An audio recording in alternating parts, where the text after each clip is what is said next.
다 같이 묵상 기도 드리심으로 수요 예배로 하나님 앞에 예배하시겠습니다.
전능하사 천지를 만드시는 하나님 아버지를 내가 믿사오며 그 외아들 우리 주 예수 그리스도를 믿사오니 이는 성령으로 잉태하사 동정녀 마리아에게 나시고 본디오 빌라도에게 고난을 받으사 십자가에 못 박혀 죽으시고 장사한 지 사흘 만에 죽은 자 가운데서 다시 살아나시며 하늘에 오르사 전능하신 하나님 우편에 앉아 계시다가 저리로서 산자와 죽은 자를 심판하러 오시리라. 성령을 믿사오며 거룩한 공회와 성도가 서로 교통하는 것과 죄를 사하여 주시는 것과 몸이 다시 사는 것과 영원히 사는 것을 믿사옵나이다. 아멘.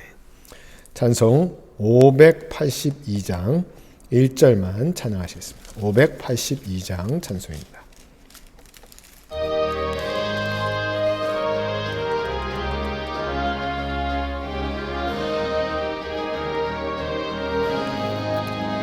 어두운 밤 마음에 잠겨 역사의 어둠 짙었을 때 계명서 동쪽에 밝아 이 나라 여명이 왔다. 고요한 아침의 나라 빛 속에 새롭다. 이 삶 속에 얽혀 이 땅에 생명탐 놓아간다.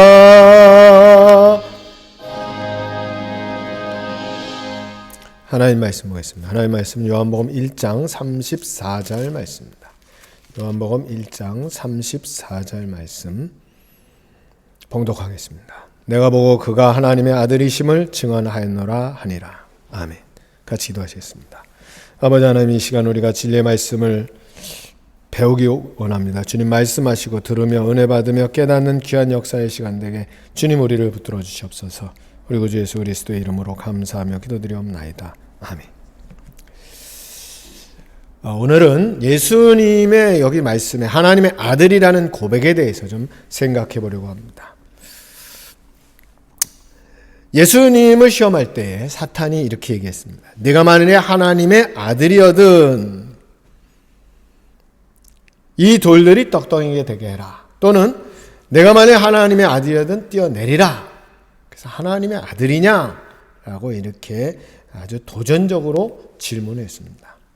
이 하나님의 아들이라는 표현, 예수 그리스도를 믿지 않는 근동, 즉 이스라엘 주변의 생각 속에 보면 이집트에서는 소위 파라오, 즉 성경에는 바로 이집트의 그 왕들을 가리켜서 레라는 신의 아들이다 이렇게 생각을 했고, 이런 생각은 바벨로니아나 아수르에서도 마찬가지로 왕은 신의 아들이다.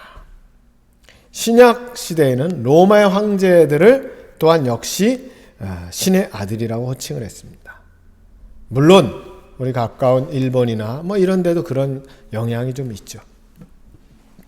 그런데 헬라주의에 가면 이것이 어떻게까지 변화가 되는가 하면 지배자뿐만 아니라 어떤 특별한 신적인 능력을 가지고 있다고 생각되는 사람들을 향해서 신의 아들이라고 이렇게 많이 이야기했고, 어떤 놀라운 일을 행하면 저 사람은 신의 아들이다. 요즘 우리나라에도 보면 신이다. 뭐 이런 식으로 많이 얘기를 하죠. 그런 의미에서 앞서 말씀드린 예수님을 사탄이 시험할 때 당신이 하나님의 아들이라면 이렇게 얘기한 것은 네가 뭔가 좀 신비한 능력을 좀 보여줘 봐라. 결국 예수님께서 이것을 시험이라고 여겼고 또 이것을 극복하신 것은 어떤 의미를 지니는가 하면 사탄은 그저 재미삼아 너의 능력을 보여서 좀 놀라운 일을 좀 행해봐라. 이렇게 우리로 얘기하면 말 그대로 농을 하고 장난을 한 겁니다. 그때 예수님께서는 철저히 하나님의 이름으로 말씀으로 결국 핵심 뭐냐면 주님의 능력은 복음을 증거하고 하나님의 역사를 일으키는데 사용되어져야 한다는 시사점이 있습니다. 이런 면에서 우리가 교회가 또는 우리 믿는 사람들의 능력이 어떻게 발휘되어야 될까를 한 번쯤 생각해 볼 면도 있다고 할 수 있습니다. 유대주의에서 보면 이스라엘 백성을 하나님의 아들이라고 출애굽기 4장 22절에 말씀했습니다. 여호와의 말씀에 이스라엘은 내 아들 장자라. 또 에레미야 3장 22절에도 보면 배역한 자식들아 돌아오라. 또 종종 왕을 하나님의 아들이라고 했습니다. 그래서 하나님께서 사무엘하 7장 14절에 보면 솔로몬을 향해서 나는 그의 아비가 되고 그는 내 아들이 되리니. 또 시편 2편 6절 7절에 보면 왕을 하나님의 아들로 또 표현했습니다. 내가 나의 왕을 내 거룩한 산 시온에 세웠다 하시리로다. 내가 영을 전하노라. 여호와께서 내게 이르시되 너는 내 아들이라. 오늘 내가 너를 낳았도다. 그래서 왕을 하나님의 아들로. 그리고 점차적으로 선지자들의 시대로 가면 특별한 목적을 가지고 하나님으로부터 위임받은 사람을 이제 하나님의 아들이라. 좀 더 내려가면 이제 메시아 사상, 하나님의 아들로서의 메시아 사상이 나타나게 됩니다. 그것이 이제 신약 시대에 가서 예수님에 이르러서 예수님을 가리켜서 이사야 41장 1절에 있는 대로 내가 붙드는 나의 종, 내 마음에 기뻐하는 나의 택한 사람을 보라. 이게 바로 이제 메시아에 대한 이야기고 이것을 이사야 52장 13절에 보면 역시 내 종이 형통하리라 이렇게 말씀하신 면에서 점차 메시아 고난의 종을 이렇게 얘기하고 그것이 어디로 연결되는가 하면 이제 공간복음으로 가면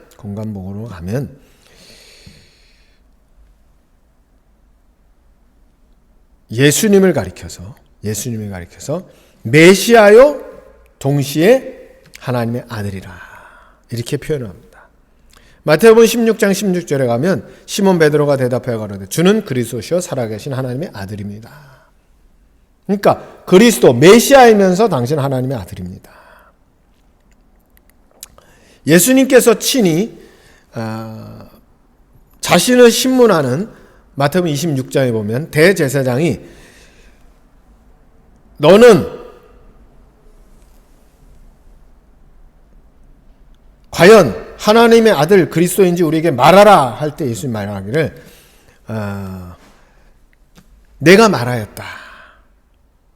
인자가 권능의 우편에 앉는 것과 하늘 구름을 타고 오는 것을 너희가 보리라 하고 친히 예수님께서 인정을 하셨습니다. 누가복음 4장 41절에도 보면 귀신들이 나가면서 당신은 하나님의 아들이니이다 라고 고백을 했습니다. 예수님께서는 친히 내가 하나님의 아들이다 라는 것을 어떻게 강조하셨는가 하면 기도하실 때 마태복음 11장 27절에 보면 내 아버지께서 모든 것을 내게 주셨으니 아버지에는 아들을 아는 자가 없고 그래서 예수님 친히 자신이 하나님의 아들 되심을 증언하셨습니다. 그래서 요한복음 5장 25절에 보면 죽은 자들이 하나님의 아들의 음성을 들을 때가 오나니 곧 이때라. 예수님 친히 하나님의 아들 되심을 증거하셨습니다.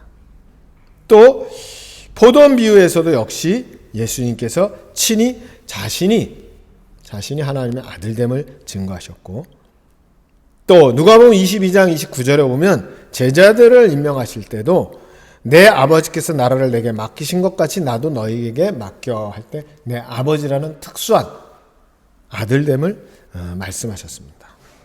그래서 예수님의 세례받음은 새로운 영이 부어지는 것을 의미하는 것이라기보다는 예수님께서 친히 구약시대에 앞서 말씀드린 시편 2편 7절과 이사야 42장 1절의 말씀을 성취하는 그런 의미로서 보여지는 것이고, 예수님께서 너 하나님의 아들이냐라고 질문하는, 또 그러면 이렇게 해보라라고 얘기하는 사탄의 시험에 대해서 하나님의 아들 되심을 부인하지 않으셨을 뿐만 아니라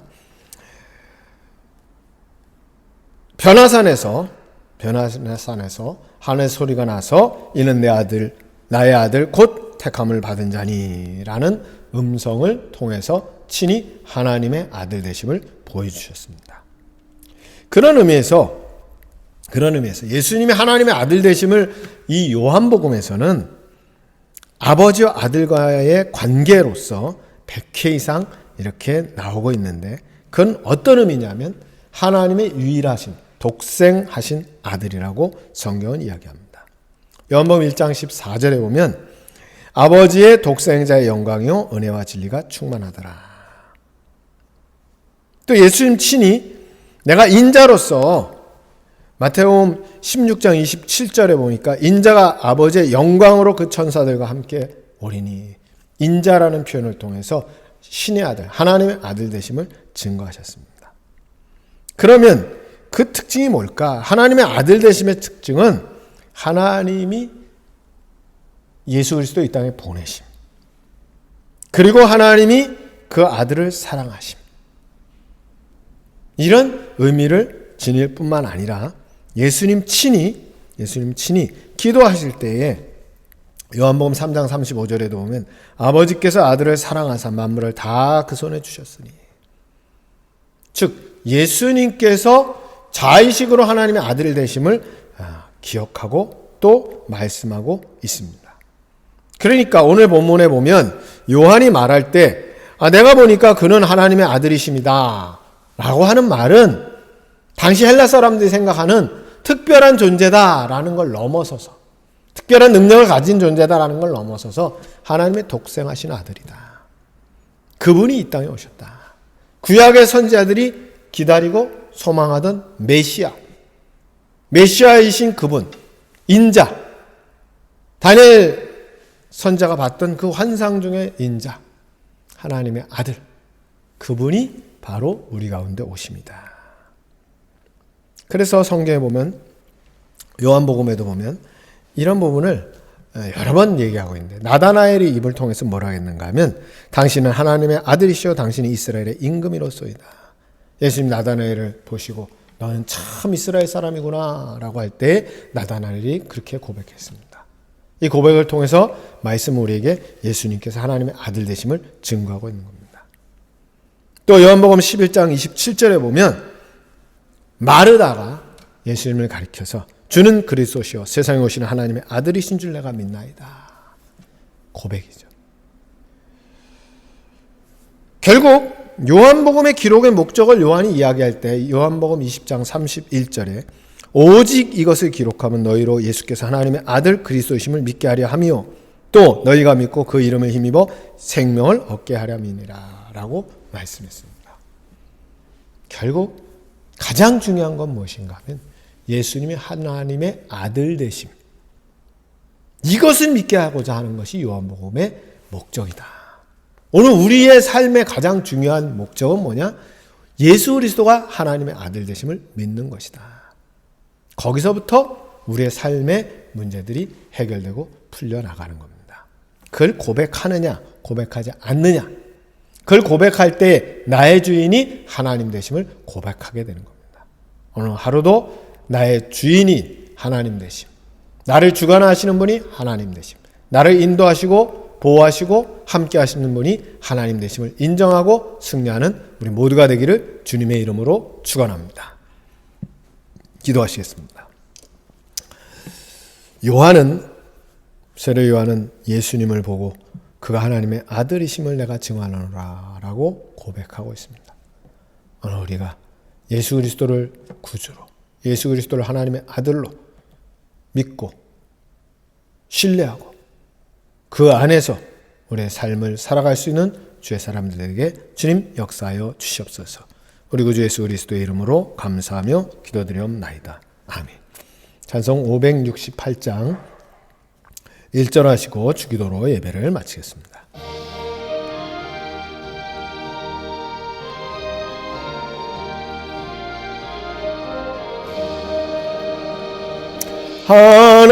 하나님은 나의 목자시니 내게 부족함이 없으리로다. 나로 하여금 푸른 풀밭에 눕게 하시며 잔잔한 물가로 인도하여 주시네.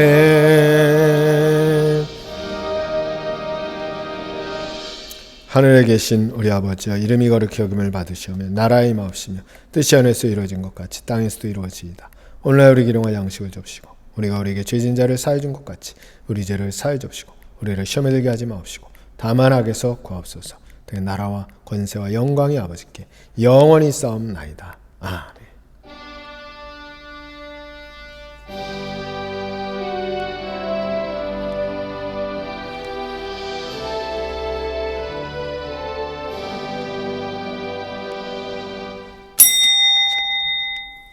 예배를 마쳤습니다.